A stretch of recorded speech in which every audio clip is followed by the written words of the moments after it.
ભરૂચ શહેરમાં ગરમીમાં વાહનોમાં આગ લાગવાના બનાવમાં વધારો જોવા મળી રહ્યો છે. શનિવારે બપોરના જાડેશ્વર વિસ્તારમાં આવેલા કુંટલ એપાર્ટમેન્ટના પાર્કિંગમાં ઊભી રાખેલી ટાટા મેજિક ગાડીમાં આગ લાગી હતી.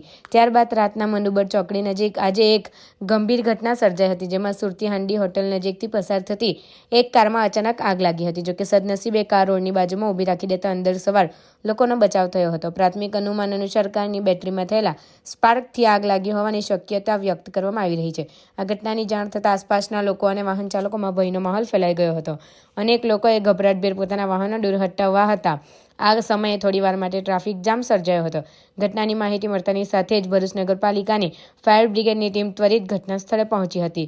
લશ્કરોની ઝડપી કામગીરીને કારણે આગને વધુ ફેલાવા દેવાઈ ન હતી અને થોડા સમયની જ મહેનત બાદ સંપૂર્ણ રીતે આગને કાબૂમાં લઈ લેવામાં આવી હતી. જોકે સદનસીબે ઘટના દરમિયાન કોઈ જાનહાનિ નહીં નોંધાઈ હતી, પણ કારને ભારે નુકસાન પહોંચ્યું છે. જોકે આગ શાના કારણે લાગી છે તે અંગેની સંપૂર્ણ માહિતી માટે વધુ તપાસ ચાલુ છે.